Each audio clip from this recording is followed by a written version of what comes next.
Sidang Senat Terbuka Akademik Universitas Nasional Promosi Doktor Ilmu Politik segera dimulai. Hadirin undangan yang terhormat, tim penguji akan memasuki ruang sidang. Hadirin dimohon berdiri. Tim penguji memasuki ruang sidang.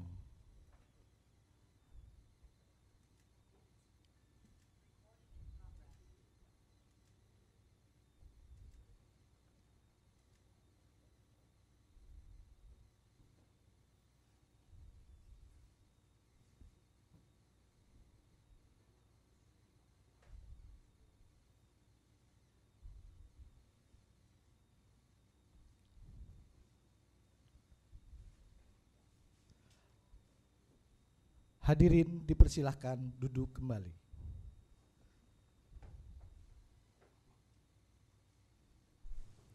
Saudari calon doktor dipersilahkan memasuki ruang sidang.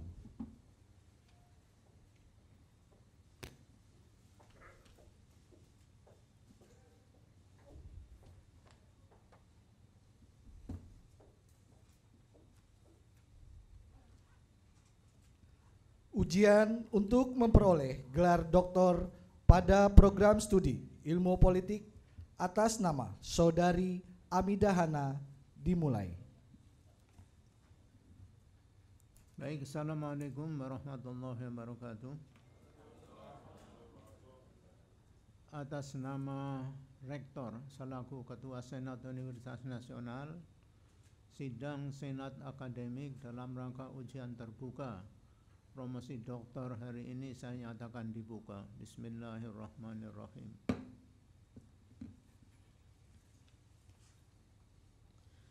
Saudara apa saudari ini?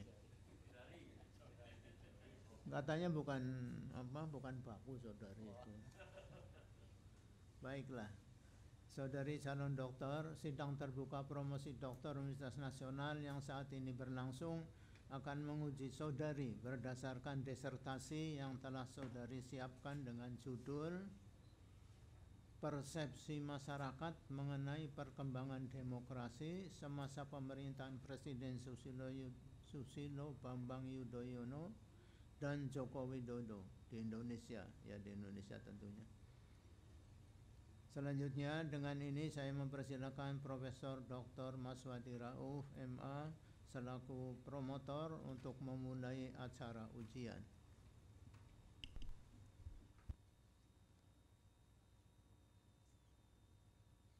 Terima kasih Pak Ketua. Saudari calon doktor Hamidah Hana, saya persilakan saudari lagi Pak ya. Saudari membacakan secara ringkas dan singkat ringkasan atau inti dari disertasi saudara, maksimum selama 15 menit. Saya persilakan. Terima kasih. Yang terhormat Profesor Dr. Umar Blas Halim, DSE, Profesor Dr. Maswadi Rauf MA, Dr. Ramlan Silgar, MSI, Profesor Dr. Rusadi Kanta Prawira, Dr. TB Masa Jafar, Dr. Asar Sigar, SMI. Izinkanlah saya akan memulai membacakan disertasi secara ringkas. Dimulai dengan latar belakang masalah. Apakah demokrasi itu sangat penting bagi dunia? Giden, demokrasi merupakan sistem politik terbaik dalam pengelolaan negara dewasa ini. Kemudian menurut Churchill, belum ada sistem yang lebih baik daripada demokrasi. Dan Fukuyama, demokrasi adalah wujud akhir evolusi ideologi dan universalisasi demokrasi barat dalam pemerintahan manusia. Praktek demokrasi di Indonesia mengalami naik turun. Pada tahun 1950,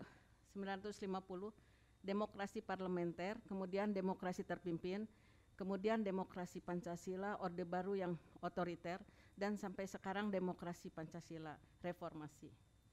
Jatuhnya era Presiden Soeharto yang dianggap tidak menerapkan prinsip demokrasi menjadi harapan baru bagi bangsa Indonesia. 2 periode kepresidenan setelahnya, Indonesia dianggap sudah memasuki masa reformasi demokrasi sesungguhnya. Sering pro dan kontra dalam setiap era kepresidenan. terhadap latar belakangnya seorang pemimpin. Ada stigma bahwa pemimpin dari kalangan militer identik dengan rejim yang otoriter. Ada pula perdebatan apakah presiden dari kalangan sipil akan mampu menerapkan prinsip demokrasi dengan baik atau tidak. Lalu bagaimana dengan demokrasi di era SBY dan Joko Widodo? Terdapat banyak perbedaan persepsi masyarakat mengenai praktek demokrasi pada era SBY dan era Jokowi. Perumusan masalah, terdapat perbedaan persepsi di masyarakat mengenai praktek demokrasi pada era SBY dan Jokowi. Apakah persepsi masyarakat tentang demokrasi ini ditentukan oleh bagaimana gaya kepemimpinan dan kebijakan yang diterapkan oleh seorang presiden? Pertanyaan penelitian, bagaimana persepsi masyarakat mengenai kebijakan pemerintahan pada SBY dan Jokowi? Bagaimana persepsi masyarakat mengenai gaya kepemimpinan Presiden SBY dan Jokowi? Bagaimana persepsi masyarakat mengenai praktek demokrasi pada masa pemerintahan SBY dan Jokowi? Kerangka teoritis. Teori-teori yang digunakan antara lain demokrasi, yaitu dari Profesor Masfadi Rauf 1997. Konsep dasar yang mengutamakan kebebasan sipil atau persamaan hak dan kedaulatan rakyat. Teori persepsi merupakan kondisi di mana kita memilih, mengatur, dan menerjemahkan masukan informasi menjadi gambaran dunia yang bermakna. Dari Jalaluddin Rahmat, Gibson. Terus teori kepemimpinan, hak asasi manusia, kebijakan publik, dan elit politik. Metodologi penelitian. Penelitian menggunakan pendekatan kualitatif dengan menggunakan wawancara mendalam dengan sejumlah narasumber yang mempresentasikan masyarakat yang paham dan terlibat dalam pengalaman berdemokrasi Indonesia. Ruang lingkup batasan penelitian fokus pada kondisi Indonesia selama periode pertama era SBY dan Jokowi. Teknik pengumpulan data, wawancara mendalam dengan narasumber dari kelompok masyarakat dan profesi yang berbeda-beda, akademisi, jurnalistik, dan politisi. Pemilihan narasumber secara purpose untuk memperoleh masyarakat yang mengalami di era SBY dan Jokowi dan punya pemahaman tentang masalah demokrasi. Data sekunder dilakukan dengan acuan teoritis, jurnal politik, disertasi, internet, media, artikel, dan sumber lain yang berkaitan dengan masalah itu. Tinjauan atas perjalanan demokrasi Indonesia menurut Ibu Meriam Budiarjo. Masa kolonial, masa pendudukan Jepang, masa perjuangan kemerdekaan, masa demokrasi parlementer, masa demokrasi terpimpin, masa demokrasi Pancasila. Demokrasi Pancasila, bentuk kritik Soeharto terhadap Orde Lama berdasarkan kekeluargaan dan gotong royong yang ditujukan pada kesejahteraan rakyat mengandung unsur-unsur berdasarkan religius. Next, hasil penelitian. Perbandingan persepsi masyarakat mengenai kebijakan publik pemerintah SBY dan Jokowi. Tentang kebijakan kelembagaan berdemokrasi, narasumber sepakat bahwa sulit untuk membandingkan era kepresidenan mana yang lebih baik, SBY atau Jokowi, sebab kondisi yang mereka hadapi berbeda.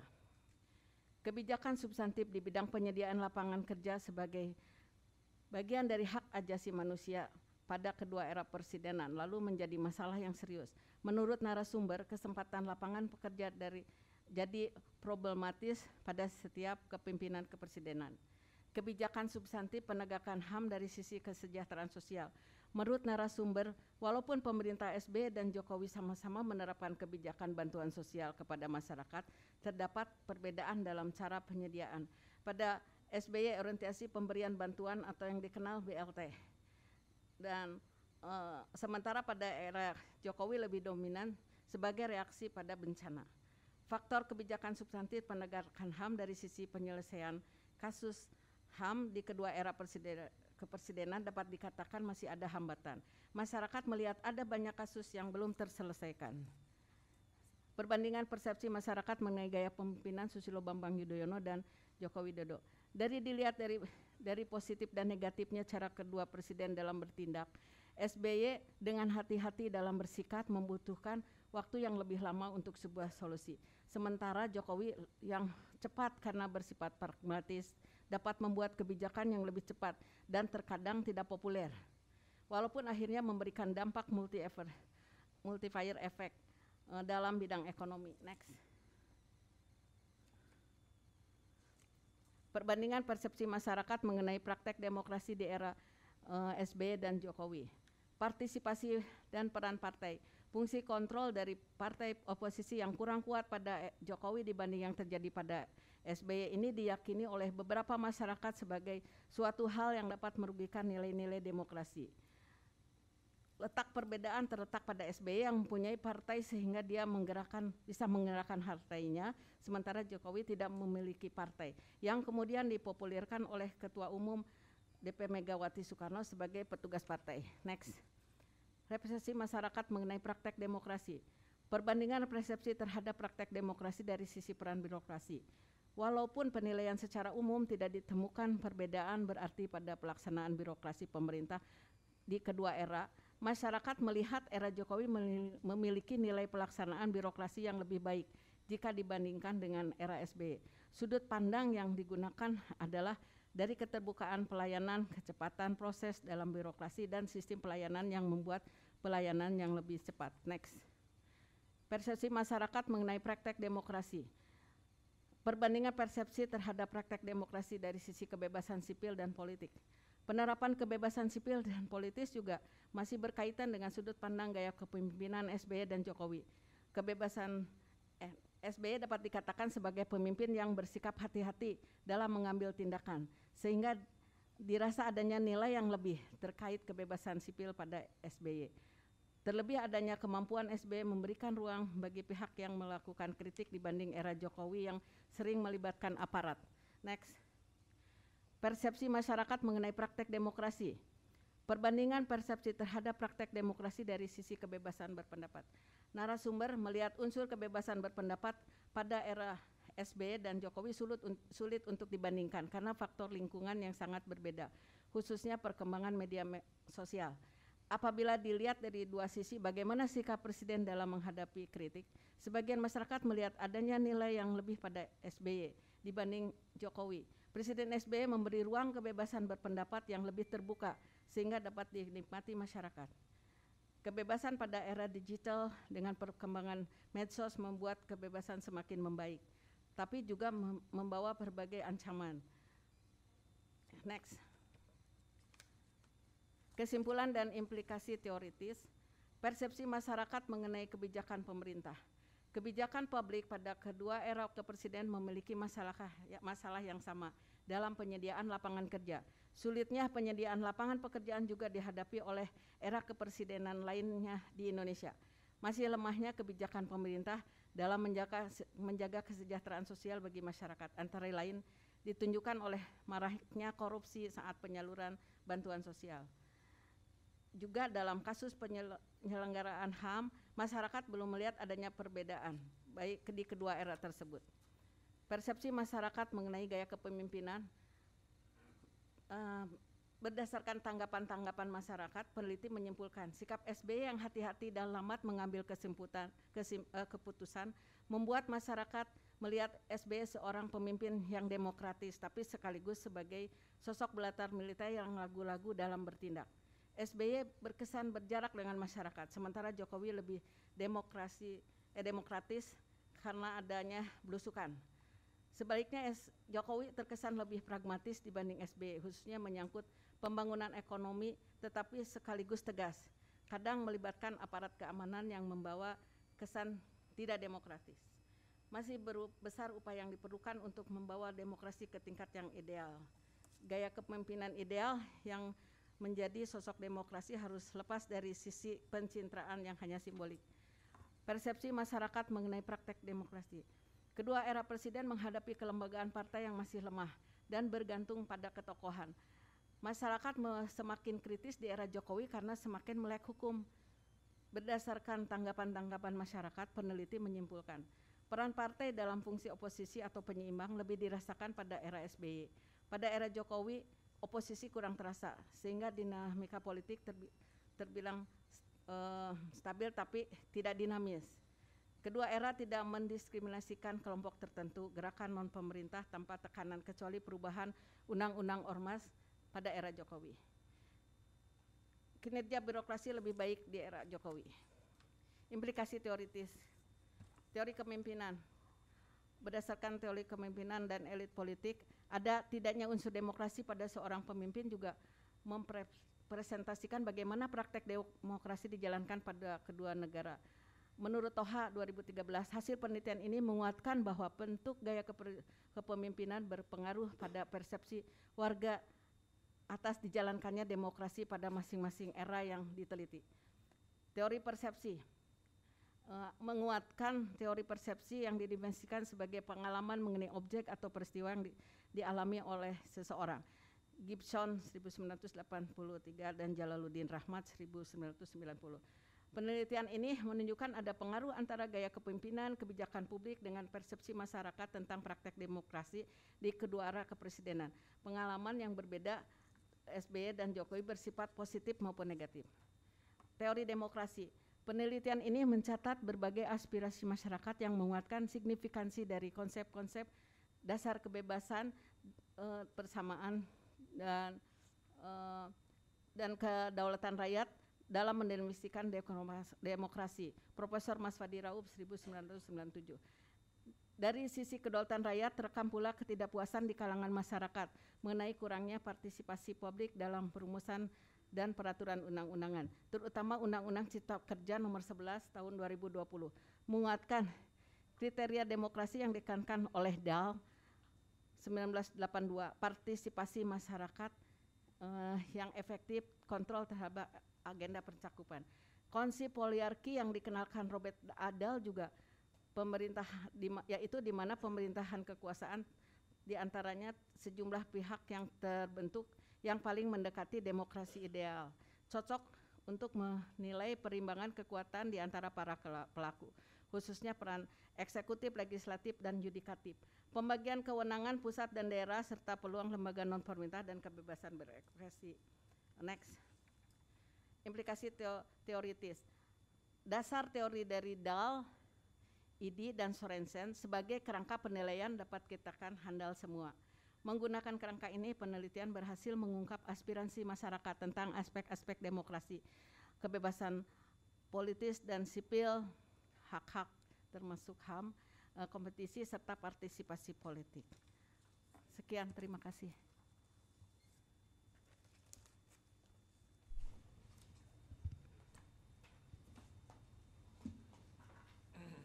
Terima kasih.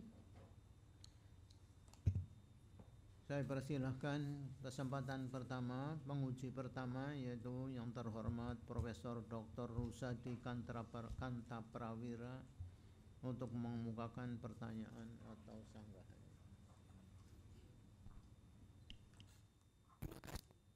Pimpinan, jadi saya memahami Saudara Promovenda sangat bersusah payah, ya. Ada COVID, ya, harus turun ke lapangan. Ya. Tapi saya menghargai saudara sudah berhasil. Pertanyaan saya yang pertama adalah mengapa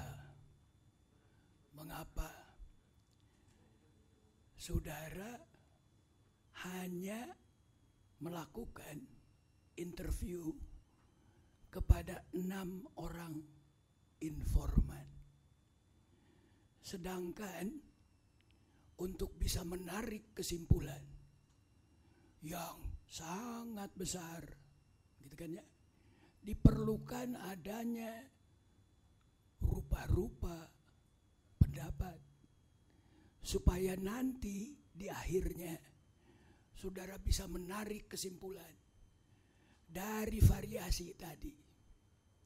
Bisa satu demi satu dijawab, silakan. Ya, terima kasih Prof. Ya betul, pada awalnya saya melakukan wawancara untuk malah 20 narasumber. Tapi yang karena COVID dan keterbatasan dan mereka tuh tidak mau didatangin dan juga job. Jadi akhirnya karena kepepet waktu itu pada awal 2021 sampai baru mendapatkan September 2021. Jadi saya hanya mendapatkan 2021 akhir untuk 6 narasumber. Jadi mau nggak mau itu aja Prof jawaban saya. Tapi saya bantah. Ya. Apakah itu cukup memadai? Sebenarnya kurang, dari profesi yang lainnya belum ada karena ini hanya 3 yang penting saja. Profesi apa? Akademisi, politikus, Yang tidak ada. dokter seperti dokter, banyak aja Prof yang berhubungan dengan masyarakat, sarjana hukum misalnya di bidang hukum juga nggak ada. Tapi ini semua jurnalistik tuh mewakili semua karena mereka tuh orang-orang yang benar, semuanya yang mengerti baik dari hukum, politik. Oke. Semua. Jadi ini berkenaan dengan metode kita adalah purposif. Ya. Apa itu metode purposif?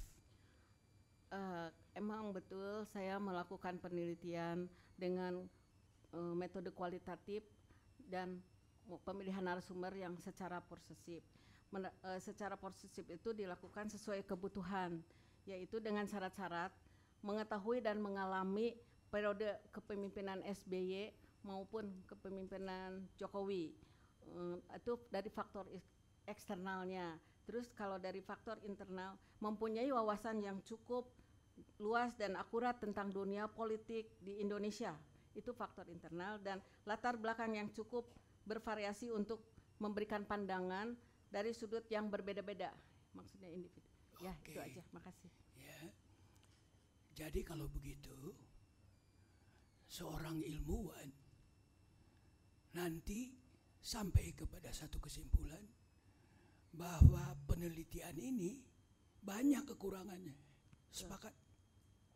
Ya, betul sekali. Banyak kekurangannya, terutama ya, itu tadi pemilihan narasumber. Tapi ada juga kelebihannya. Ya. Ya, boleh dikatakan kelebihannya. Ya apa? Ya. Silakan. Novelty, yaitu membandingkan 2 era kepemimpinan yang berbeda. Biasanya satu kepresidenan aja. Selain unsur utama demokrasi, kebebasan politik dan sipil, penelitian ini juga meliti gaya kepemimpinan. Oke. Terus mempertanyakan stigma bahwa pemimpin berlatar belakang militer akan otoriter. Itu aja novelty saya. Terbantah tidak? Atau bisa dibantah tidak? Terbantah.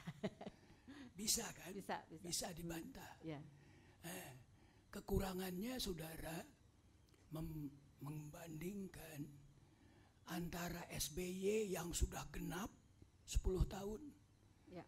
dengan Jokowi yang baru 6 tahun atau 7 tahun ketika Ya. itu. Ya, betul. Ya, apakah itu satu kelemahan?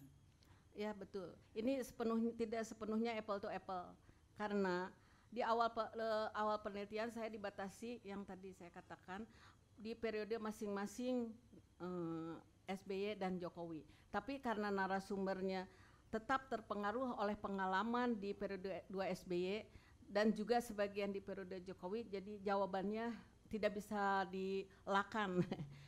Terus kedua, COVID tantangan berat di periode kedua SBY, tapi teratasi dengan baik. Perkembangan teknologi di era SBY pun informasi sangat cepat, banyak kemudahan, tapi juga ada negatifnya, yaitu hoax dan ujaran kebencian atau hate speech. Ada juga di era Jokowi proses belajar bisa belajar dari kepresiden sebelumnya yaitu SBY. Jadi tidak bisa apple to apple. Itu siap salah. Kelemahan lainnya apa kira-kira? Kalau kelemahan lainnya, saya tidak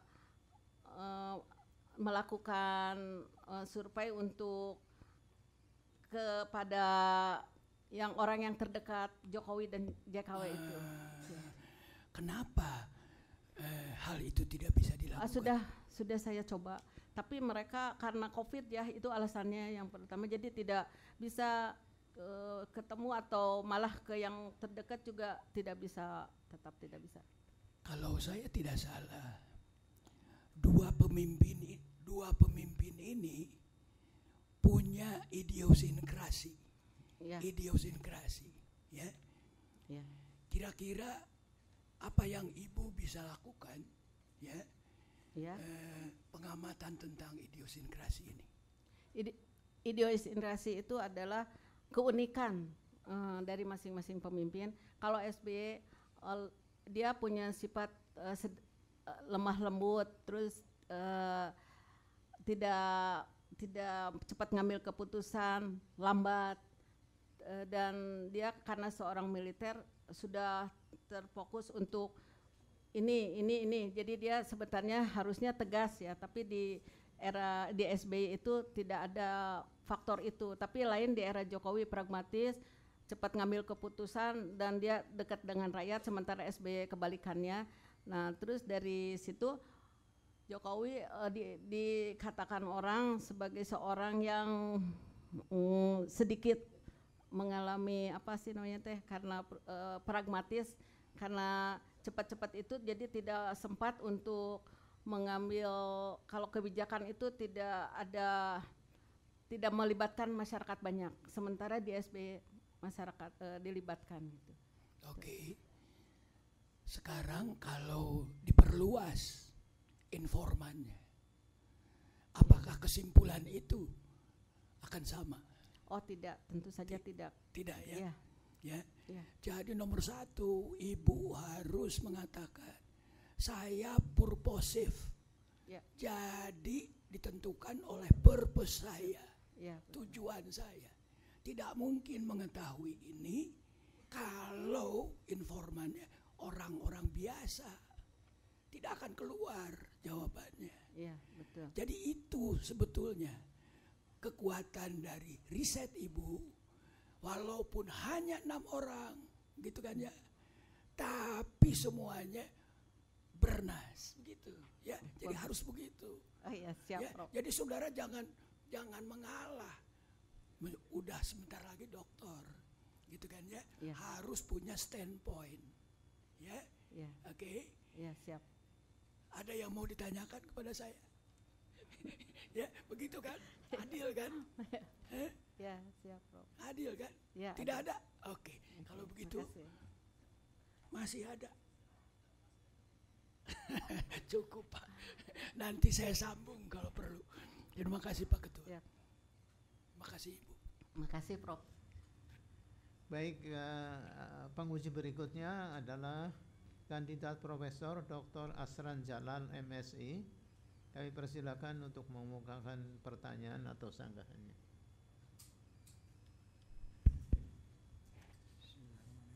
Assalamualaikum warahmatullahi wabarakatuh. Bu Hamidah, calon doktor ilmu politik yang saya hormati. Saya ingin mengajukan 2 pertanyaan saja singkat. Ini studi Ibu atau penelitian Ibu adalah meneliti persepsi masyarakat Ya. tentang perkembangan demokrasi di era dua presiden Susilo Bambang Yudhoyono, Presiden SBY, dan masa pemerintahan Presiden Joko Widodo, Presiden Jokowi. Kalau saya ingin tahu analisa Ibu calon doktor, kira-kira model kalau dilihat dari rumusan itu bisa juga kita buat satu model demokrasi ataukah apa, bisa juga format demokrasi. Kira-kira format demokrasi seperti apa menurut masyarakat pada 2 masa ini? Saya perjelas, apakah lebih dekat dengan modelnya demokrasi parlementer? Ibu juga sudah menulis demokrasi atau liberal, demokrasi terpimpin yang pernah kita praktekkan, atau demokrasi Pancasila, karena itu juga rumusan para ilmuwan politik tentang format demokrasi. Nah, ini rumusan masyarakat. Ya. Silakan Bu. Siap, Prof. Terima kasih. Di era kepemimpinan SBY dan Jokowi bukan demokrasi liberal atau parlementer, karena demokrasi liberal itu mengutamakan kebebasan individu dan ada perdana menteri, sedangkan kita nggak ada. Dan yang menjalankan pemerintahnya itu perdana menteri. Dan bukan pula demokrasi terpimpin, di mana demokrasi terpimpin itu presiden itu sentralistik, jadi berkuasa penuh. Dan yang sekarang digunakan adalah demokrasi Pancasila, karena sistem politik yang dianut pada demokrasi itu di sini maksudnya SBY dan Jokowi berdasarkan pada sila-sila yang ada Pancasila, diantaranya sila ketuhanan yang Maha Esa, juga menjunjung tinggi HAM, menganut sistem kekuasaan, berkedaulatan rakyat, menerapkan sistem rule of law, berkeadilan sosial, mengutamakan kesejahteraan rakyat, dan sistem peradilan yang independen, tidak tergantung. Terus otonomi daerah didukung oleh kecerdasan warga. Makasih. Jadi intinya persepsi masyarakat soal demokrasi ini, dua era ini lebih dekat ke Pancasila. Ya. Bukan rumusan lain ya? Nggak ada, di luar itu nggak ada? Nggak ada. Ya nggak apa-apa. Kedua, cukup. Ya. Kedua ya Bu, calon doktor Bu Hamidah, calon doktor ilmu politik. Hasil dari penelitian disertasi menemukan bahwa persepsi masyarakat tentang perkembangan demokrasi Indonesia masa pemerintahan Presiden Susilo Bambang Yudhoyono atau Presiden SBY dan masa pemerintahan Presiden Jokowi dipengaruhi oleh faktor eksternal dan internal. Baik. Persepsi masyarakat dipengaruhi faktor internal dan eksternal.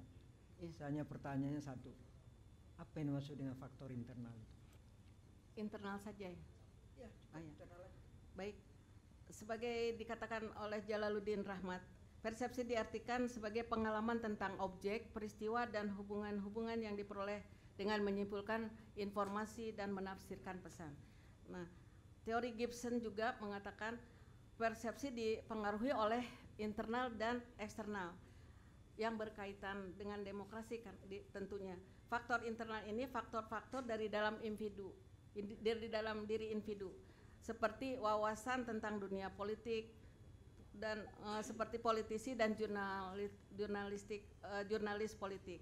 Terus kalau internal juga seperti minat dan motif pribadi, hubungan dengan partai tertentu misalnya. Itu cukup. Makasih Pak Ketua. Demikian. Terima kasih. Oke. Baik, menguji berikutnya kami persilahkan kandidat Profesor Dr. TB Masa Jafar untuk memukan pertanyaan atau sanggahannya.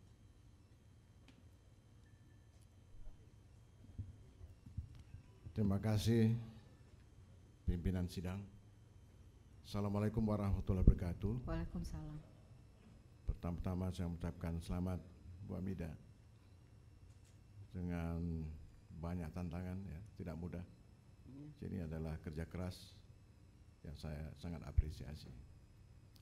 Pertanyaan saya tidak banyak, 2-3. Pertanyaan pertama adalah dalam sebuah buku seorang ahli politik ya menggambarkan how democracy die. Jadi bagaimana negara demokrasi itu pada akhirnya ada proses balik menjadi otoritarian. Nah, pertanyaan saya adalah, karena ini adalah riset mengenai persepsi masyarakat terhadap dua kepimpinan, ada satu pendapat yang mengatakan bahwa 10 tahun terakhir di era Jokowi ini ada proses balik demokrasi. Ada indikasi yang cukup kuat ini yang mengarah kepada otoritarian. Nah, itu ditandai dengan indeks demokrasi. Malahan itu indeks demokrasi kita itu lebih buruk dari Malaysia atau Timur Timur. Bagaimana pendapat Ibu mengenai turunnya indeks demokrasi ini? Silakan jawab. Terima kasih, Prof. Mungkin saya bisa melihat PowerPoint halaman 37.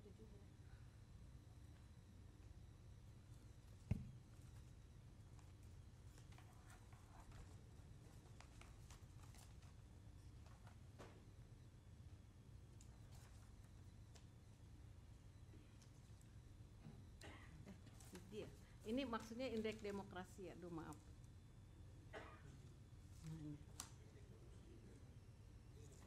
Itu mah bukan indeks demokrasi di halaman 26 perkembangan ID 26 halaman 26. Ini kebetulan pakar dari ID ada di sini, yaitu Profesor Mas Fadi Rauf.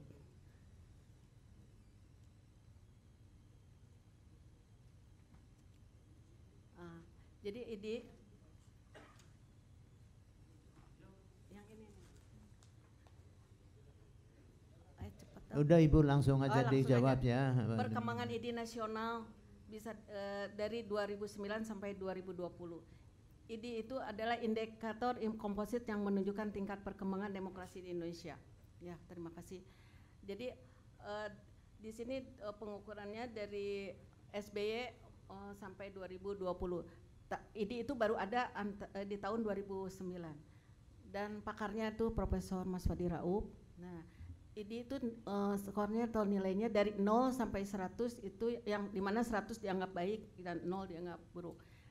Di Indonesia itu disurvei ke 34 provinsi. Terus pada tahun 2009 itu nilainya itu 67,30. Terus turun, naik lagi, terus turun, naik aja sampai di 2014 itu nilainya 7303. Terus turun lagi, turun, terus sampai di tahun 2019 itu 74,92 itu paling top lah di antara tahun untuk demokrasinya paling bagus. Terus di tahun 2020 turun lagi sedikit. Kesimpulan saya di tahun dua periode SB dan menjelang periode Jokowi kedua itu demokrasinya tidak terlalu jelek, sedang-sedang saja karena nilainya juga antara 60 sampai 75 itu aja dan tidak signifikan turun atau naik. Tapi yang paling bagus itu di tahun 2019 yaitu 74,292 itu paling bagus demokrasinya di zaman Jokowi. Mungkin karena SBY pada meneruskan pemimpin yang lama di mana di situ demokrasinya acak-acakan. Ya, terima kasih. Baik, pertanyaan kedua, apakah gaya kepemimpinan dua presiden ini ya, bisa kita nilai juga bahwa ada satu kecenderungan bahwa indeks persepsi korupsi terutama di era Jokowi itu justru naik. Bagaimana pendapat Ibu? Dilihat dari dua karakter kepemimpinan ini. Artinya pemberantasan korupsi di bawah rejim Jokowi itu sangat buruk. Apakah Anda setuju atau tidak? Sebetulnya tidak, karena saya bisa menunjukkan pointer di halaman 37 dan halaman seterusnya 37 dulu ya, di mana selama dua periode SBY 2004 sampai 2014 skor persepsi skor persepsi terhadap korupsi publik menanjak terus walaupun sedikit. Ini disebabkan parahnya korupsi warisan Orde Baru. Peningkatan ini tetap berlanjut pada JKW 2014 hingga saat ini. Pada tahun 2019 sempat terjadi penurunan skor menjadi 37, di tahun 2020 meningkat lagi ke 38. Bisa dilihat dari Transparansi Internasional. Nah, jadi skor 12 sampai 21. Nah, dari tingkat 2, jadi kalau skor tuh makin ke bawah tuh nilai 0 tuh makin banyak korupsi, tapi kalau ke atas makin bersih dari korupsi. Jadi pada 2012 32, terus 2014 34, 2019 40, berarti kan makin tidak ada korupsi, maksudnya dia nilainya mendekati 100.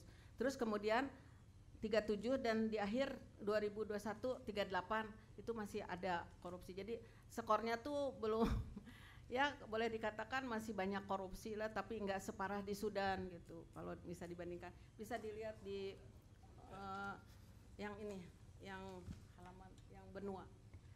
Nggak kelihatan ya. Nah, di mana nilai yang merah tua banget itu korupsi yang paling rendah, maksudnya paling banyak korupsi. Merah digambarkan di sini grafiknya tua sekali, merah tua. Sementara Indonesia ada di hijau itu artinya nggak terlalu sedikit lah ada korupsi, tapi nggak terlalu parah banget itu, setengahnya lah.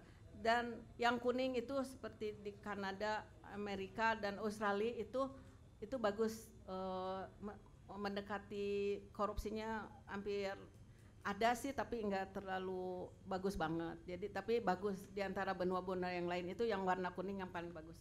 Ya, terima kasih. Baik, pertanyaan terakhir. Kalau tadi kan persepsi masyarakat, sekarang saya minta persepsi Bu Amida.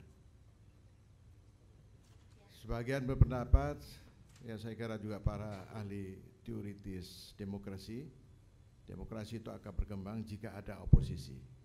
Ya. Kalau menurut Ibu setuju bahwa oposisi itu sangat penting untuk pengembangan demokrasi? Ya, betul, sangat setuju.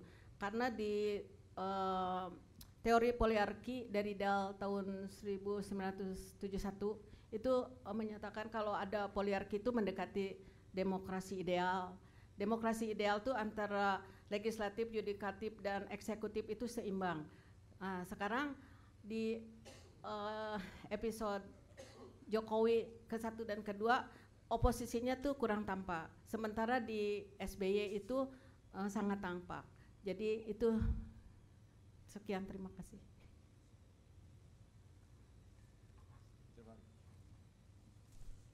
Cukup. Baik, terima kasih. Menguji berikutnya kami persilakan Profesor Dr. Maswadi Rauf MA untuk memuatkan pertanyaan atau sanggahan.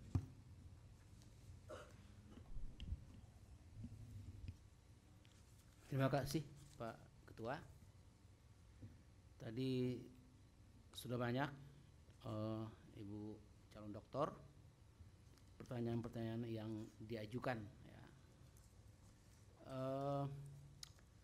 Saya ingin Anda memberikan kesimpulan ya, terhadap apa yang Anda teliti ini sebuah objek yang menarik ini untuk diteliti ya. Pertanyaan sederhana Bu Amidah. Ya. Setelah Ibu melakukan studi tentang dua pemerintahan itu, SBY dan Jokowi, mana kira-kira yang lebih demokratis di antara keduanya itu? Siap Prof. Yang paling demokratis pada penelitian ini saya tekankan yaitu pada pemerintahan SBY. Kenapa? Dari hasil penelitian SBY, era SBY dianggap lebih demokratis karena lebih demokratis, lebih terasa ada oposisi yang seperti Pak TB bilang. Beda pendapat di antara eksekutif, legislatif, dan yudikatif dinamis istilahnya, lebih mendekat ke poliarki, dikatakan demokrasi ideal. Menurut Dahl tahun 1971. Itu aja. Ya, pada zaman Jokowi kan juga ada koalisi. Betul, tapi tidak tampak karena dia bersikap pragmatis sehingga kurang melibatkan banyak orang seperti Ya, LSM. saya sebenarnya belum selesai tadi itu Bu. Oh, Nah, siap. Ibu terlalu buru-buru. Nggak tahu mau kemana nih.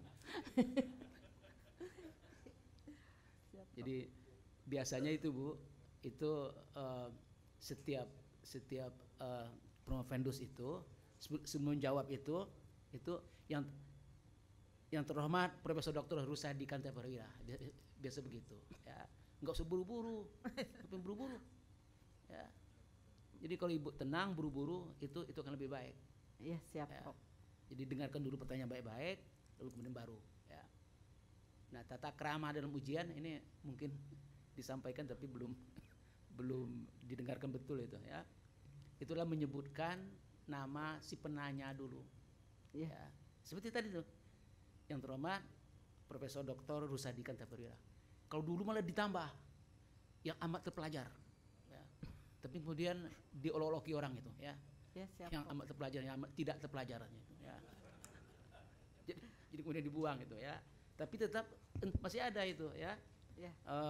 Yang terhormat Profesor Dr. Rusadi Kartapriyoda. Izinkan saya menjawab pertanyaan Bapak. Seperti itu harusnya. Tenang aja, nggak usah buru-buru. Ya. Baik, apa saja penyebabnya itu, Bu? Apa saja penyebab SBY lebih demokratis dibandingkan dengan pemerintahan Jokowi? Terima kasih kepada Profesor Maswadi Raup atas pertanyaannya. Maaf, Prof. Mungkin dilihat di sini terutama pada gaya kepemimpinannya, karena ya itu ada sifat idiosinkratis tadi ya, sehingga kepemimpinan SBY dirasa punya kelebihan, yaitu ya pemikirannya strategis, terus bersikap hati-hati, terkesan berjarak dengan rakyat ya kalau SBY. Terus kekurangannya respon selalu lambat, kurang tegas, dan karena punya sifat responnya lambat atau kurang tegasnya itu dianggap demokratis sama masyarakat ya. Tapi di era kepemimpinan Jokowi kelebihannya pragmatis, keputusannya cepat dan tegas. Terus dia dianggap dekat dengan rakyat, belusukan, dengan cara belusukannya itu. Tapi ada kekurangannya juga, kurang peluang partisipasi sehingga sebagian masyarakat menganggap Jokowi memiliki jiwa sedikit ya otoriter gitu. Padahal Jokowi berlatar belakang sipil, sedangkan pada SBY dianggap demokrasi padahal dia berlatar belakang militer. Begitu. Ya. Itu yang paling poinnya. Baik. Sebenarnya banyak yang beranggapan bahwa figur militer ini tidak cocok dengan demokrasi. Ya. Jadi memang figur militer kan top down, bukan bottom up. Ya, jadi komandan. Itu persepsinya pada umumnya. Ya. Ibu sebenarnya juga mengatakan itu dalam disertasi ini. Apakah tidak ada pengaruh figur militer dari SBY sebagai seorang presiden terhadap tinggi rendahnya tingkat demokrasi di Indonesia pada masa dia itu? Pengaruh militer. Terima kasih Profesor Maswadi Raup. Maaf ya, kurang sopan saya. Pengaruh militer terhadap demokrasi pada masa SBY, dalam penelitian ini seluruh masyarakat yang diwakili narasumber tidak ada pengaruh figur militer, tapi dari acuan lain ada, boleh dikatakan Prof. Acuan lainnya itu diperoleh bahwa di era SBY dibuat regulasi yang menguatkan kebebasan sipil seperti pada Undang-Undang Nomor 17 2011 yang mencabut wewenang penangkapan oleh Badan Intelijen. Padahal pada era Soeharto itu undang-undang ini intelijen harus menangkap yang dianggap merugikan negara. Nah, yang nomor 2, ada regulasi yang berisiko menggerus demokrasi, yaitu Undang-Undang Nomor 7 Tahun 2012 tentang penangkapan konflik sosial. Di sini TNI dilibatkan untuk mengatasi konflik sosial ini, tapi di bawah koordinasi Polri pasal 34. Jadi Undang-Undang 17 2013 itu jadi ini sebetulnya ini juga melemahkan demokrasi juga, karena kan bisa ada keterlibatan TNI seperti pada zaman Orde Baru. Terus Undang-Undang Nomor 17 Tahun 2013 tentang ormas yang mempersulit masyarakat untuk berorganisasi, di mana malah di tahun pada Jokowi ini diteruskan, malah semakin ketat dengan undang-undang itu. Jadi diganti dengan Undang-Undang Nomor 16 Tahun 2017 yang memungkinkan pembubaran ormas tanpa melalui peradilan. Itu aja Prof. Terima kasih. Baik, saya ingin tadi yang ditanyakan oleh Dr. TB Masa ini tentang kurang demokratisnya dibandingkan dengan pemerintahan SBY, pemerintahan Jokowi gitu ya. Bahkan tadi Pak Masa lebih lebih tegas lagi itu ya. Nah, saya ingin tanyakan ke calon doktor ini ya, apa menurut Ibu kebijakan-kebijakan Presiden Jokowi dan pemerintahannya yang paling buruk, yang membuat rendahnya tingkat demokrasi pada masa itu? Apa kira-kira yang penyebab utama dari rendahnya tingkat demokrasi itu? Silakan. Kebijakan Presiden Jokowi yang paling rendah itu yaitu banyaknya sikap dia yang tidak populer, misalnya menaikkan BBM, terus dia banyaknya tidak melibatkan waktu membuat kebijakan tidak banyak melibatkan ormas dan lain dan masyarakat misalnya, sehingga sikap Jokowi itu dianggap tidak tidak partisipasif, dan kebijakan-kebijakannya itu yang tadinya pihak swasta mau ada yang dimasukkan ke kebijakan di Jokowi itu tidak terlibat, jadi dianggapnya otoriter gitu, sedikit tidak demokrasi lah. Baik, terakhir Bu, ya, ini pertanyaan wajib ini. Ya. Apa sumbangan teoritis Ibu terhadap demokrasi, terhadap teori untuk demokrasi? Ibu mempelajari tingkat perkembangan demokrasi, lalu kemudian ada sejumlah teori tentang demokrasi yang sudah ada di literatur itu. Apa kira-kira sumbangan yang Ibu temukan, yang bisa Ibu sampaikan, yang memberikan sumbangan apa sesuatu lah terhadap teori demokrasi itu? Silakan. Terima kasih Profesor Maswadi Rauf. Implikasi teoritis saya yang di teori-teori pada penelitian ini, yang pertama menguatkan signifikansi konsep-konsep dasar kebebasan sipil, persamaan hak dan kedaulatan rakyat dalam mendefinisikan demokrasi. Profesor Dr. Maswadi Rauf tahun 97, selaras dengan teori-teori dari Robert Adel tahun 1982 dan George Sorensen yang merupakan adaptasi dari Dahl. Terus menguatkan pendapat bahwa pemerintah yang responsif terhadap kebutuhan masyarakat maupun hak masyarakat sebagai demokrasi substantif, ditemukan oleh Dahl tahun 1982. Itu saya menguatkan. Terus menguatkan teori Robert Adel juga tentang distribusi kekuasaan di antara pelaku politik dan konsep poliarki sebagai bentuk yang mendekati demokrasi ideal, di mana ada keseimbangan dalam kekuasaan antara eksekutif, legislatif, yudikatif, pusat daerah, serta kebebasan lembaga non-pemerintah untuk berperan serta dan berekspresi. Terus menguatkan kompetisi sebagai kebutuhan dalam menegakkan demokrasi. Itu adaptasi dari Dahl yang diambil oleh Sorensen tahun 2008. Partai politik bisa bersikap pragmatis terhadap pemerintah, berkoalisi atau beroposisi. Ormas dan LSM sebagai komponen pengawasan eksternal atas kebijakan pemerintah merupakan bagian dari kompetisi ini. Terus juga menguatkan pengamatan tentang perbedaan sikap demokratis, otokratis, Miftah Toha, dan teori elit politik Muslim Mufti. Penelitian ini menolak stigma anggapan umum bahwa kepemimpinan latar belakang militer selalu akan otoriter dibanding dengan pemimpin dari kalangan sipil. Terima kasih, Prof. Baik, terima kasih Pak Ketua. Terima kasih. Kemudian penguji terakhir kami persilahkan kandidat Profesor Dr. Ramlan Sirgar MSI untuk mengajukan pertanyaan atau sanggahannya.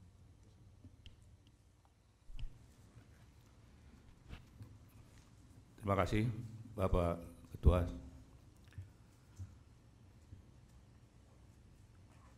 Ibu Hamidah. Ya, siap. Sudah banyak ya pertanyaan-pertanyaan. Iya. Iya, Prof. Tapi saya mau bertanya mungkin 2 atau 3 pertanyaan. Kira-kira ya, di Indonesia ini kan banyak sekali predikat demokrasi ya, Seperti yang Ibu katakan tadi, ada demokrasi parlementer, demokrasi terpimpin, demokrasi Pancasila, entah apa lagi gitu ya. Ya. Ada nggak beda pengukuran konsep demokrasi yang berlaku di Indonesia dengan yang dipahami orang di dunia internasional nih? Oh iya, terima kasih Pak Dr. Ramlan. Saya akan mencoba menjawab. Betul, kalau di Indonesia itu dinilai atau diukur oleh IDI. IDI Indeks Komplexit yang mengukur demokrasi di Indonesia sejak tahun 2009. Dan IDI itu ada 3 aspek.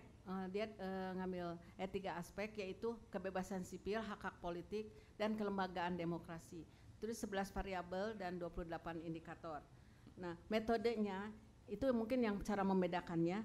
Ini di review koran lokal, review perda daerah, dan FGD itu kuantitatifnya, FGD-nya kualitatif, FGD dan wawancara mendalam itu kualitatifnya. Sedangkan untuk metode pengukuran luar, saya ambil adopsi dari EIU, Economic Intelligence Unit. Nah, itu aspeknya beda juga. Proses pemilu dan keberagaman, terus dia ngambil dari kebebasan sipil, terus fungsi pemerintahannya, partisipasi politik, dan budaya politik. Nah, metodenya juga caranya beda. Kalau di ID kan ada kuantitatif dan kualitatif. Mungkin kalau di sini polling yang sudah ada di Indonesia untuk daerah itu bisa dipakai juga untuk pengukuran EIU yang dari luar. Terus ditambah lagi pertanyaan kepada para pakar yang ada di Indonesia dan melakukan survei. Kalau di ID indikatornya 28, kalau di luar maksudnya EU itu 60 indikator, maksudnya pertanyaan yang meliputi proses pemilihan dan keberagaman, kebebasan sipil, kinerja pemerintahan, partisipasi politik, dan budaya politik. Itu aja. Yang berikut, kalau tadi dari penelitian Ibu ini pandangan orang Indonesia sendiri terhadap demokrasi Indonesia ya. Ya. Nah sekarang kira-kira Ibu bisa nggak menjelaskan bagaimana pandangan dunia internasional terhadap demokrasi Indonesia dewasa ini dengan menunjukkan katakanlah beberapa contoh dari para pakar atau akademisi internasional gitu. Terima kasih Pak Dr. Ramlan. Kalau dari pakar nasional kan sudah banyak, mungkin saya hanya bisa menjawab 2 dari luar. Pada bukunya Thomas Power dan F. Warburton, dalam bukunya Kemunduran Demokrasi di Indonesia, itu masih baru tahunnya 2020, mengatakan bahwa proses regresi demokrasi di Indonesia berlangsung lambat. Regresi itu turun, maksudnya menurun secara lambat, sehingga banyak orang tidak menyadarinya. Karena faktornya ada 3, yaitu lawfare, jadi hukum dan lembaga hukum yang disalahgunakan. Yang menjadi kendala ada keberpihakan penegak hukum dan manipulasi peraturan atau perubahan aturan hukum. Dan nomor 2, regresi demokrasi dari atas, yang melibatkan elit politik, pemimpin partai, politisi yang terpilih, pejabat negara dan kapitalis bersengkongkol untuk mengikis berbagai mekanisme pengawasan dan hak berpartisipasi. Padahal unsur-unsur itu dibutuhkan untuk demokrasi yang sehat.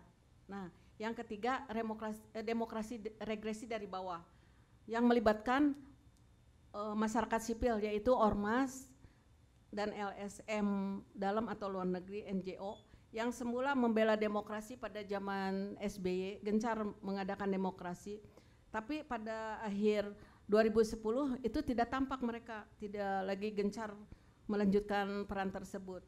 Bahkan pada era Jokowi ini terjadi kemerosotan perlindungan terhadap kelompok minoritas. Terima kasih. Satu lagi. Ada yang mengatakan demokrasi Indonesia itu berkembang sangat baik. Nah itu pasti senanglah semua ya, karena itu lembaga pengkajian politik internasional yang yang beranggotakan pakar dan peneliti dari berbagai negara. Pusatnya di Washington 2020. Jadi dia mengatakan mereka nih, demokrasi Indonesia berkembang sangat baik sejak jatuhnya rezim Soeharto.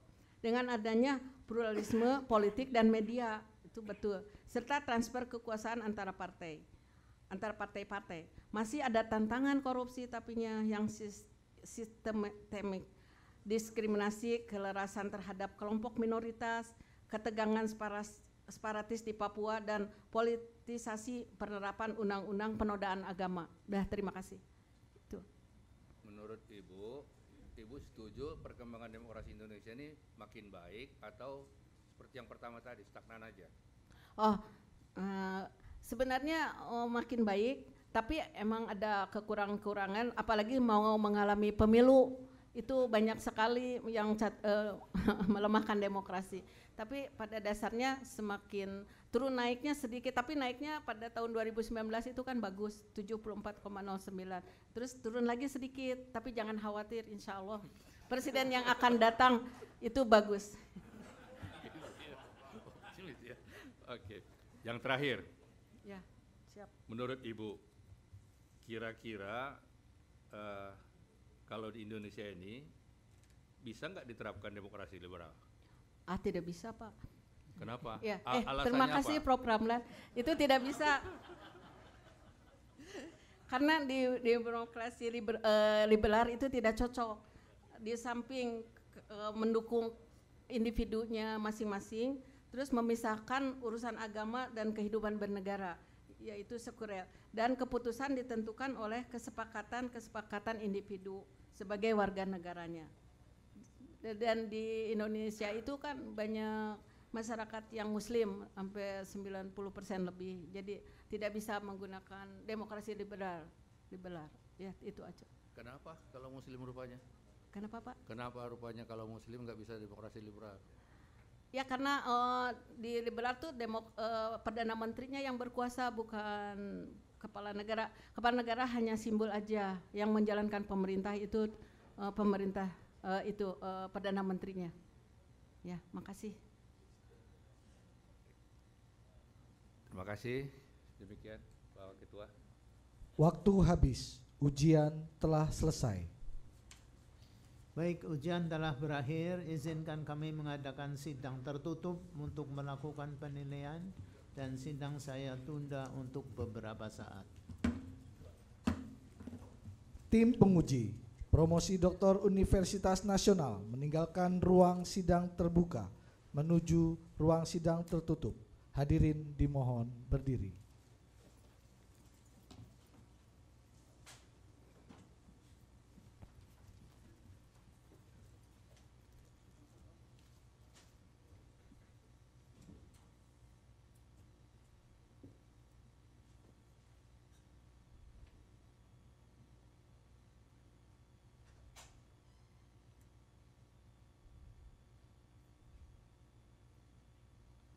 Saudari calon doktor dipersilahkan meninggalkan ruang sidang.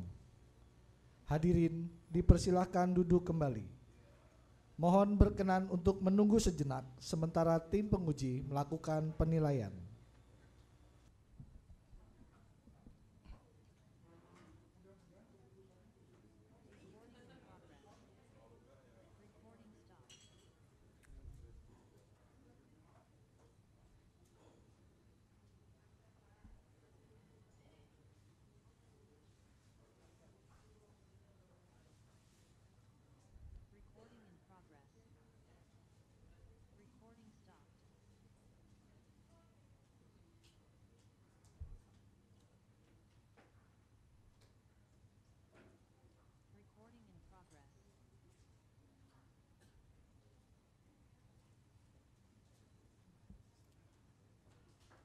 Hadirin yang terhormat, ujian promosi doktor akan dilanjutkan kembali.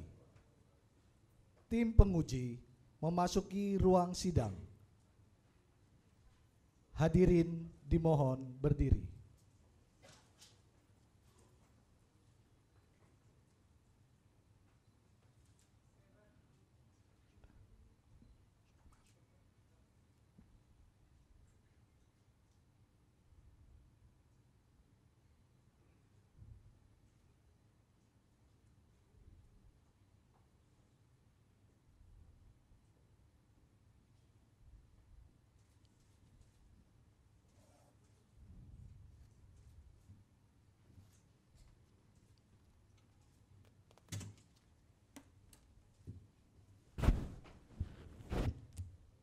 Hadirin dipersilahkan duduk kembali.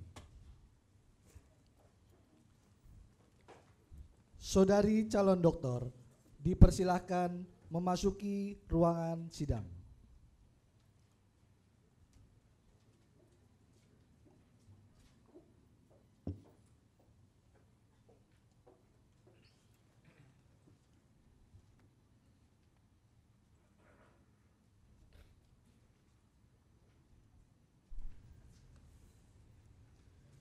Sidang promosi doktor saya buka kembali.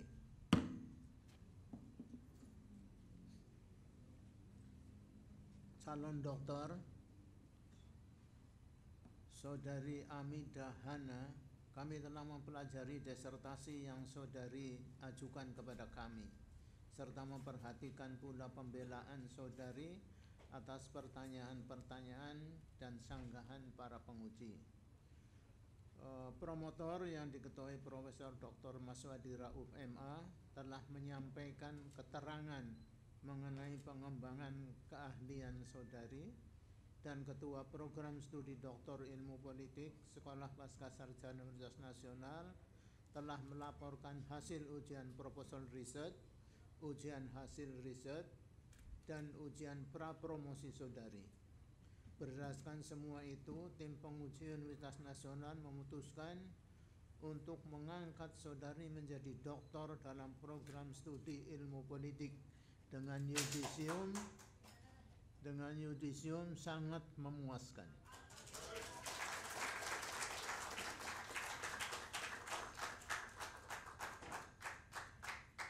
Berdasarkan keputusan ini, kami memberikan kuasa kepada promotor Pastor Dr. Maswadi Rauf MA untuk melantik saudara Amidah Hana dengan cara yang lazim.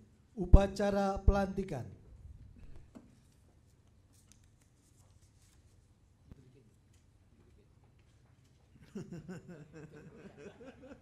Lagi biar agak jauh nggak apa-apa.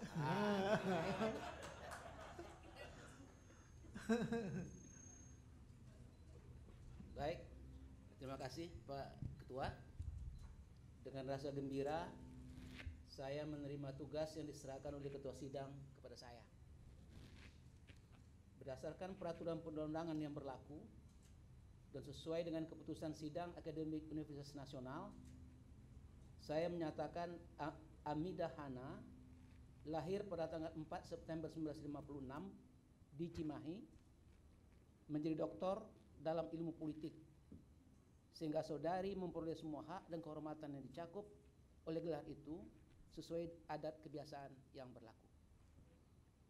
Sebagai bukti pengangkatan saudari, dengan ini saya serahkan kepada saudari keputusan tim penguji. Serahkan, Bu.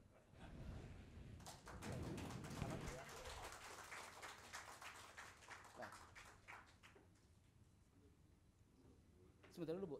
Di situ tak situ. Ini buru-buru aja nih. Udah jadi dokter masih buru-buru terus, Bu ya? Enggak. Sabar, Bu ya. Ini masih ada sambutan dari saya 2 jam lagi nih. Seperti kebiasaannya, setelah pelantikan doktor itu acara dilanjutkan dengan sambutan dari promotor mewakili tim penguji. Kepada Dr. Amidah Hana, ini pertama kali dipanggil doktor ini ya. Saya atas nama tim penguji, tim pembimbing mengucapkan terima kasih banyak, mengucapkan selamat atas keberhasilan Ibu Amidah ya, dalam menyelesaikan disertasi selama lebih dari 2 tahun ini, Bu. Ya.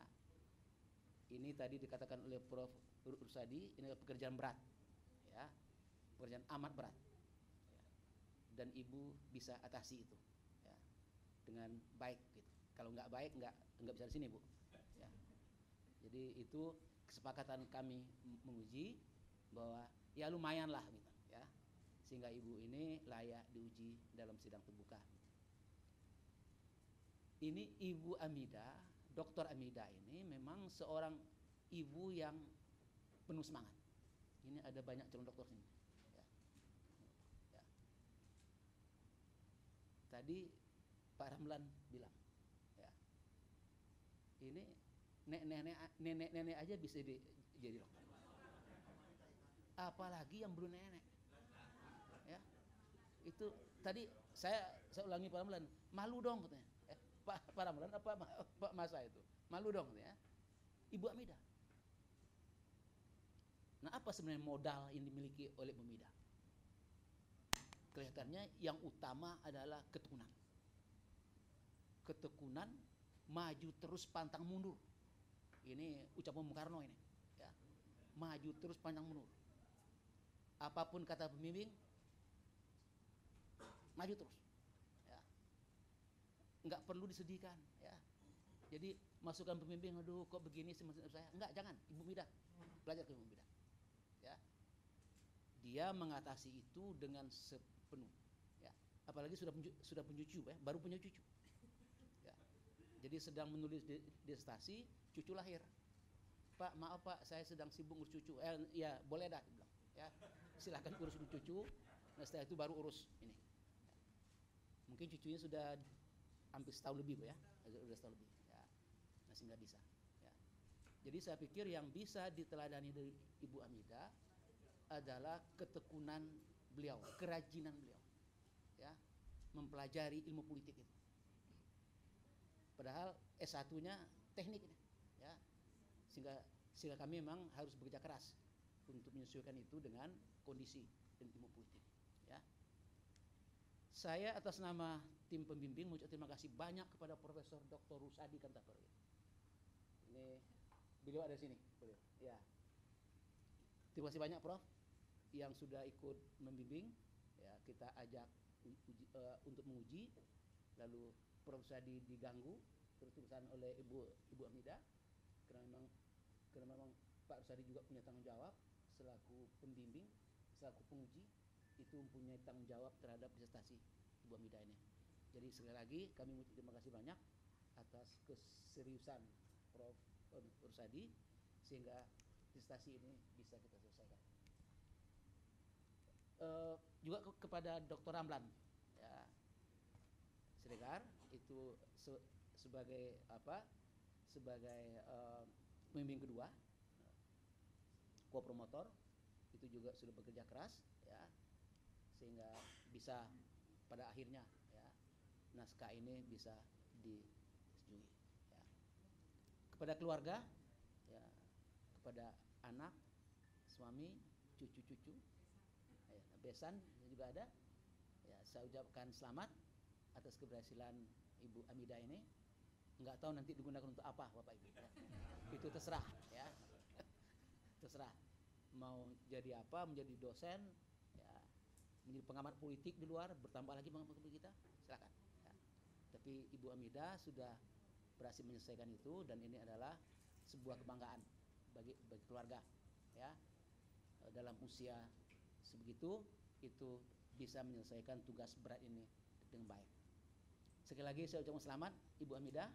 Semoga dengan bertambahnya gelar ini Ibu Amidah bisa berkarir lebih lanjut, ya, sebagai ilmuwan, ya, di dalam masyarakat kita. Terima kasih banyak. Assalamualaikum warahmatullahi wabarakatuh. Waalaikumsalam warahmatullahi wabarakatuh.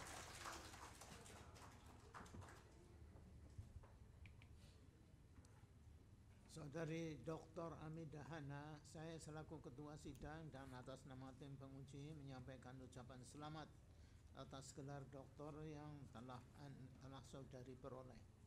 Anda adalah doktor ke-26 yang dihasilkan oleh program studi ilmu politik Universitas Nasional. Dalam kesempatan yang berbahagia ini kami mempersilakan Anda, Dr. Amidah Hana, secara singkat menyampaikan pesan dan pesan.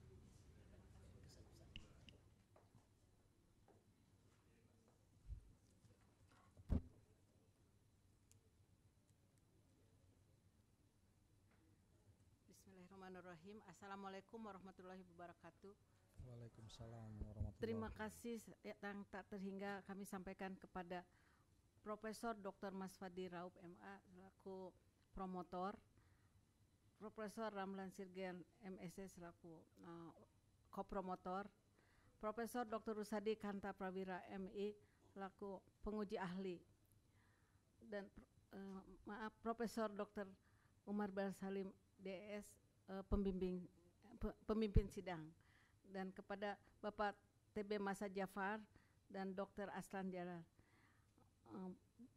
Ini semua saya di kursi panas ini karena berkat Profesor Rusadi Kanta Prawira MI dan Profesor Maswadi juga yang sangat saya kan mulainya tuh nol banget mengenai politik, walaupun udah S2 juga di politik, tapi bahasa Indonesianya lah, ininya lah waktu melakukan disertasi bolak-balik sampai saya saksinya sekretariat nangis bombay di sekretariat. Karena ini profesor yang satu itu Pak Maswadi Raup itu di UI juga terkenal dengan keangkerannya. Aduh. Sehingga kalau menghadap beliau itu saya sangat stres dan kayak naik roller coaster. Tiap kali keluar ruangan beliau saya nangis di sekretariat. Karena udah capek-capek malam-malam berapa lembar gitu sama beliau cuma nggak ada apa-apanya, bahasa Indonesia jelek, di bab 2 aja terus. Itu sampai akhirnya ya udah, karena dukungan suami terutama dan anak, ya udah terusin aja, jangan gitu, semua harus menghargai profesor karena emang mamah mungkin banyak kekurangan gitu aja. Jadi saya alhamdulillah di sini, terima kasih semuanya. Nah, kepada para dosen S2 dan S3 di UNAS yang sempat hadir yang hadir juga pada saat ini, terutama Bu Truli untuk metode penelitiannya. Terus saya ucapkan juga terima kasih kepada yang mendorong saya, Ibu Poja Mas Wadi Raup juga yang hadir di sini.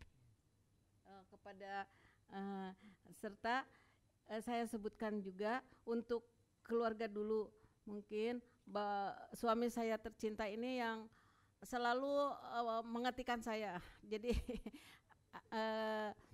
apa namanya tuh, dia konsultan saya. Nah, terus anak saya, mantu saya Ayu dan Dai juga besan saya, dan Pak Haji Edi Darmawan dan Ibu Indra, terima kasih juga mensupport saya.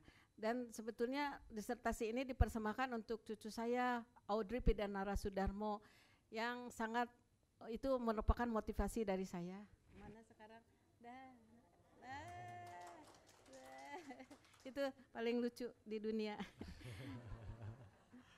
Dan juga saya ucapkan kepada walaupun di sini tidak hadir, tapi bunganya yang hadir, kepada Bapak Nadiem Anwar Makarim, BE MBA, Menteri Pendidikan Kebudayaan Riset dan Teknologi, terus Profesor Insinyur Nijam MSc di ICI, susah ya ngomongnya, PH Dirjen Dikti Ristek, dan diwakili oleh Bapak Pramodadi Sudarmo, staf khusus Mendikbudristek bidang kompetisi dan manajemen, yang itu anak saya kebetulan. Terus pada kesempatan ini juga saya mengucapkan sangat terima kasih yang jauh-jauh dari Bandung, yang suami istri rektor ini sangat cantik dan cakep, ganteng, yaitu Rektor Universitas Bandung, Profesor Dr. Insinyur Haji Edi Yusuf, SP, SI, M.Com, IIPU. Dan istrinya juga merupakan rektor dari International Women University Indonesia di Bandung, Profesor Dr. Haji Dewi Indriani, SE, MSI. Kebetulan, dan kepada Profesor Dr. Ibu Dewi Nusaningrum dari Mercu Buana, ya terima kasih.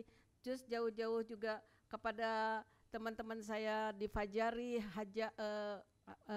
perkumpulan Haji Fajari, orang tua dari SMA Taruna Nusantara, terus kepada Bapak Sudaryono, Ketua Asosiasi Pedagang Seluruh Indonesia, itu merupakan anak angkat saya. Terus pada Kompol Jamrul yang tidak berkesempatan hadir, terima kasih. Terus kepada Profesor Dr. Gigi Melani Sardono, MBO, MEd, POB. Susah banget. Ya udah, terus kepada teman-teman S2 baru Mbak Iin. Terus yang satu lagi kepada Mas Ramdan, teman-teman S3, Pak Ira, Dr. Kamarul Zaman. Ya, beliau merupakan dulunya Ketua MPR. Terima kasih sudah hadir, dan kepada Samsul Rijal Bahri, ya terima kasih. Beliau tuh bupati ya. Makasih sudah datang. Pokoknya semua keluarga, adik-adik saya, kakak saya, adik ipar saya yang hadir, terus Biis juga, pokoknya yang tidak disebutkan namanya di sini. Terima kasih banyak yang tak terhingga. Sudah saja ya karena terlalu banyak. Sudah lapar. Terima kasih. Assalamualaikum warahmatullahi wabarakatuh. Waalaikumsalam warahmatullahi wabarakatuh.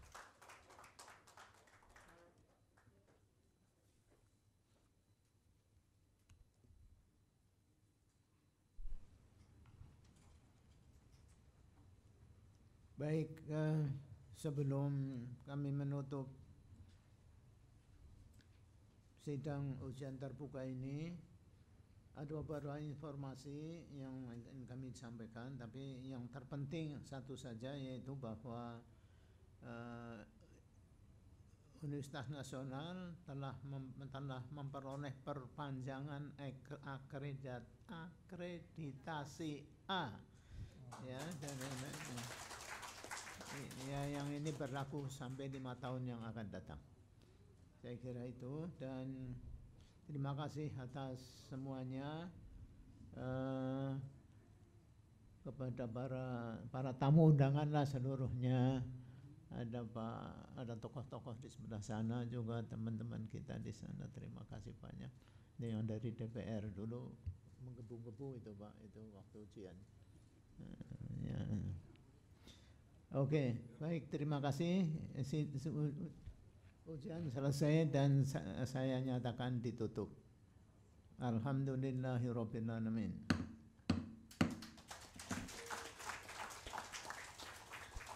Pemberian ucapan selamat kepada Dr. Amidah Hana dimohon dengan hormat kepada tim penguji promosi doktor Universitas Nasional untuk memberikan ucapan selamat kepada Dr. Amidah Hana.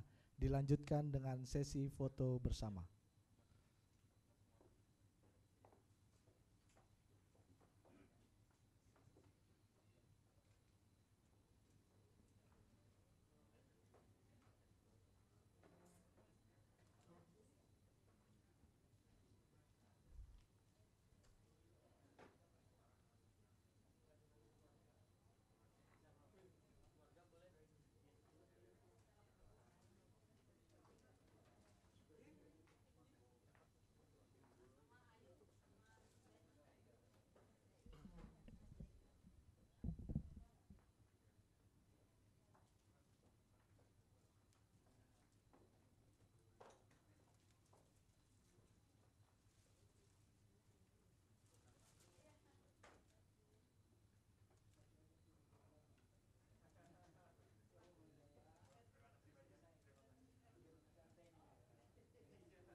Selesai sudah sidang terbuka Senat Akademik Universitas Nasional Ujian Promosi Doktor Sekian dari kami. Wabillahi taufik walhidayah. Wassalamualaikum warahmatullahi wabarakatuh.